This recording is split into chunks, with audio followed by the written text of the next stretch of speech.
everyone, it's Melanie and welcome back to Living Luxuriously for Less, where we celebrate, decorate, and enjoy everyday life for less. So in today's video, I want to share with you guys some trends for 2021. I also want to talk about ways that you can have a very fashion forward, over the top wedding and cut a lot of cost. And then I'm going to be revealing an amazing wedding that I did on New Year's Day, and I just can't wait for you guys to see this all, so stay tuned. So one of the first tips that I want to share with you guys in terms of how to reduce the overall cost in your wedding is to find the venue that you absolutely love and book it on a weekday. Now this wedding was on a Friday, so the cost for having a wedding at this particular venue on a Friday was significantly lower than having the wedding on a Saturday. So definitely look into that option. The next thing is to trim that guest list, like cut that guest list.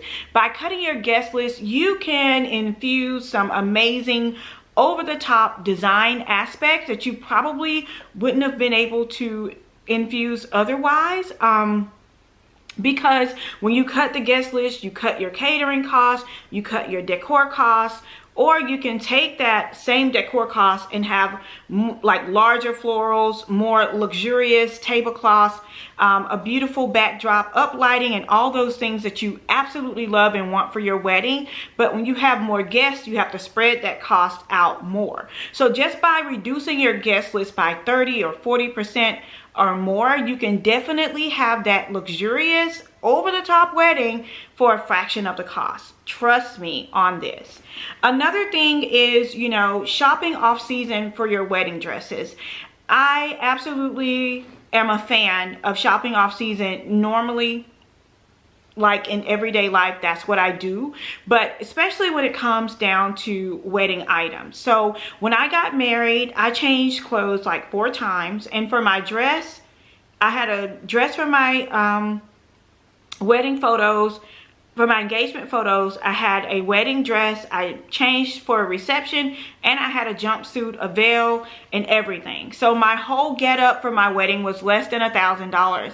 And the reason I was able to do that was because I purchased my dress in like December. And the key to that is that like most bridal shops are like getting rid of all of their last season wedding dresses in order to bring in the new season things. And so I was able to get like a Kleinfeld dress, like I think it was by Demetrios, was the designer, but I was able to get that dress for like, I think it was like $400. Like it was super duper cheap, you guys. And the dress unzipped and it became like a cocktail dress for the reception. Everyone loved it. And I'm telling you, I was able to sell it to a dear friend of mine, and I'm telling you guys, it was an absolutely amazing dress, and I bought it in December. So shopping off season for those designer gowns, because they're going to be at rock bottom prices, because the new gowns start to come out in the beginning of the year. So that is definitely one way to save. There are also some amazing like bridesmaids dresses. I love to get them during the $99 sale at David's Bridal. There are also some new websites out there that have some great bridesmaids dresses that are absolutely gorgeous for a very, very inexpensive price. And if you guys would like for me to go into like how to do your whole wedding fashion for cheap, let me know. I love formal dresses. My background in beauty pageants, I think, you know, kind of prepped me for like, you know, getting all dressed up and dolled up. So I would love to cover that with you guys. If that's something you're interested in, leave me a comment down below. Another way that you could save on your wedding costs is with your food. Now with caterers, they always prepare about at least 5 to 10% more food than what you actually order. So by giving your caterer a lower number for your guests will put you closer in proximity in terms of the number of guests that you will actually have to show up on your wedding day. So it's been statistically proven that about 20 to 30% of the people that you invite, whether or not they RSVP, will actually show up, and especially during these times with the pandemic. So if let's just say you told your caterer you were going to have 50 people, the caterer may actually prepare for 55 or 60 people. So they're going to infuse that cost into your cost. So if you tell your caterer you're going to have 45 people or 40 people, then they are going to actually prepare for 50 or 55. So you won't have like all this extra food left over at the end of the night that you have nothing to do with. I can tell you from every single event that I have hosted over the past year, I have sent home pans and pans and pans of food with the bride and the groom. Now, the last wedding that I did, I love the fact that the groom donated all of their food to a homeless shelter. I just thought that was so super sweet. So if you run into that, definitely consider donating to a homeless shelter if they'll accept it, or to like a battered women's shelter or something like that. So definitely a way that you can do it. The next way that you can definitely save on cost is by selecting centerpieces that are non-floral, and infusing some smaller florals into your total design. I think that is so important. You definitely don't want to skimp on your bouquet. Like, you want your bouquet to be everything, but like you can infuse the smaller flowers into your guest table, and then make sure like your head table and your bridal party tables like go all out there, and focus your pictures in on those areas, and it just makes your wedding look way over the top. So those are my tips in terms of how to make your wedding look super over the top. And now I'm going to be sharing with you guys this amazing wedding that I did for a dear friend. She decided she wanted to do more like feathers. She wanted to look very heavenly, and you guys know I already told you that feathers were going to be trending this year, so definitely check that out. And I'm going to share her wedding with you guys. You let me know what you think about it down in the comments below, and I'll be sharing some tips along that portion of the video as well. So stay tuned for that. And don't forget, if you guys are interested in event planning and you would love to know more tips, you would love to know more about how to plan a wedding or an event during a pandemic, definitely check out my course. I'm telling you guys, I talk about pricing and packaging and everything in between, so you don't want to miss out on that. I will leave the link right here, so go and check that out as well. So let's hop into the overall look of this wedding. Okay, so this footage of the front of the venue was actually taken back when it was hotter, earlier this fall when I had another event here. So this is what the front looks like. It is absolutely gorgeous, but unfortunately on the date of the New Year's wedding, number one, it was threatening to rain. It was a 90% chance of rain. And number two, it was way too cold to have the event out here on the lawn area.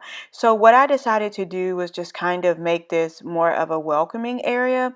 So I placed the big letters "I do" on the door instead of a wreath.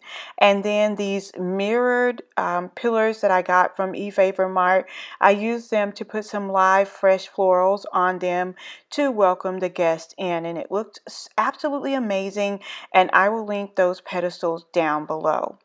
Next is the actual entry area. In this area we house the guest book. We use a photo guest book, and I felt like it was very useful because they would go back and look at all of the photos and read what the guests had to write. And we also set up this area for the sanitation station with the mask and gloves and sanitizers and all the things that you would need to make your event as safe as possible. So directly behind the French doors of the entryway, it opened into this beautiful space. It is typically used for serving guests, but in this particular occasion, we decided to turn it into the room for the wedding ceremony and for the reception. So here is what it looked like before and now I'm going to show you guys what it looked like after.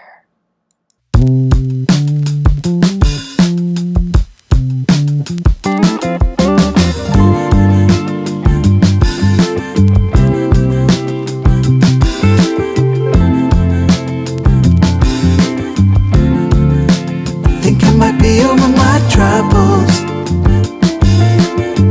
since you came around.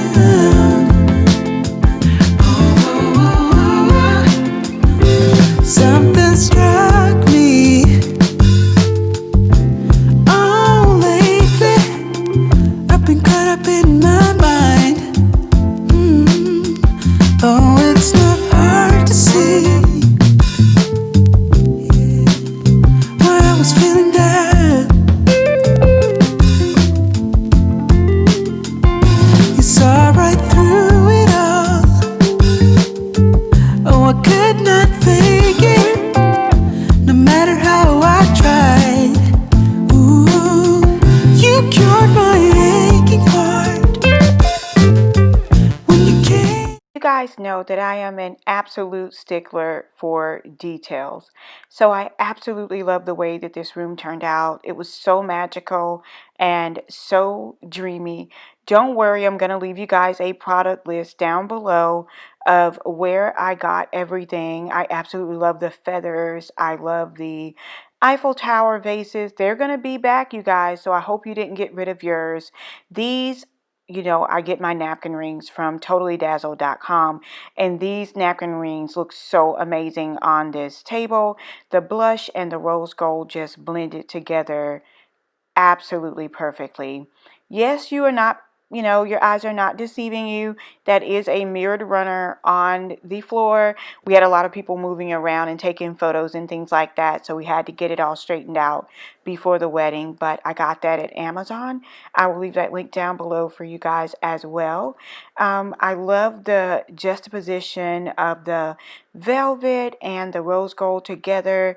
We decided to go with all bling on the bride and groom's table, and of course we used some larger feathers here because we wanted it to be a little bit more dramatic and dreamier than the guest tables, and it just looked so absolutely fabulous.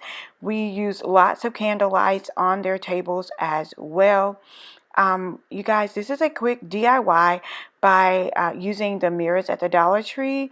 I just thought it looked absolutely fabulous there.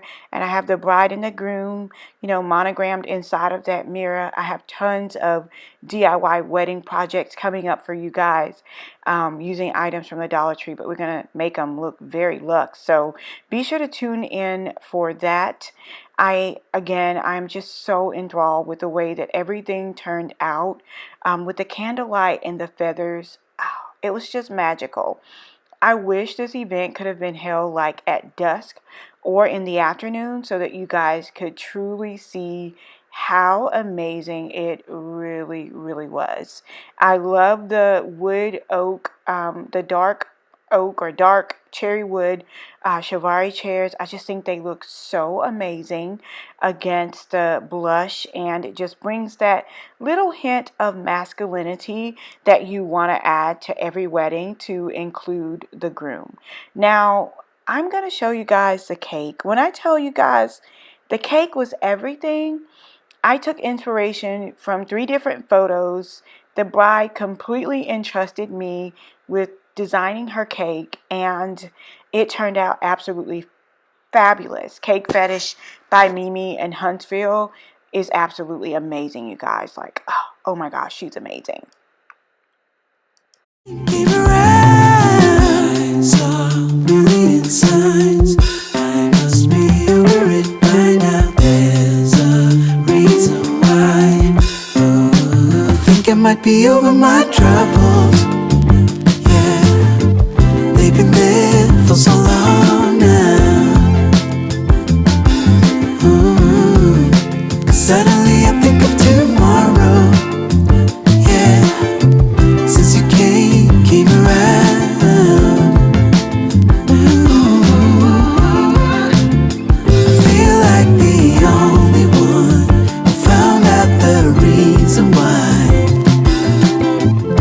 Oh, I was just lonely, lonely.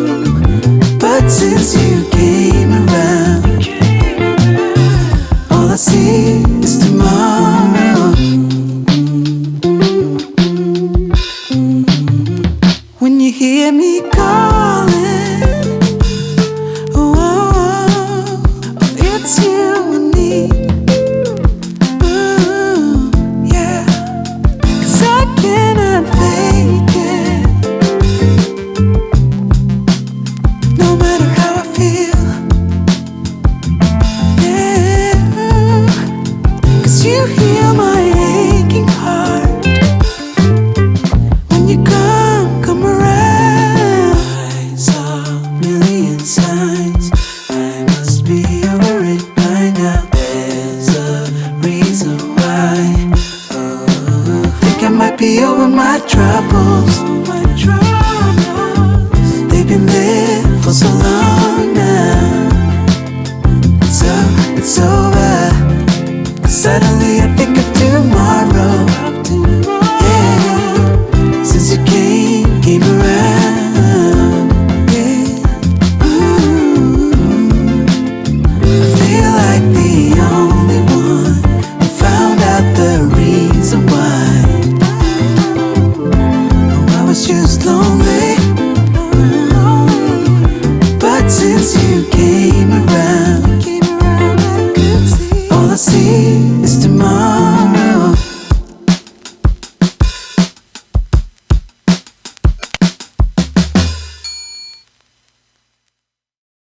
Thank you guys so much for watching, and thank you so much for all of your continuous and unwavering support. I really appreciate it. You guys are absolutely phenomenal, and I am so incredibly blessed to have you here on this platform. I think that is all for today's video, and I'll see you soon.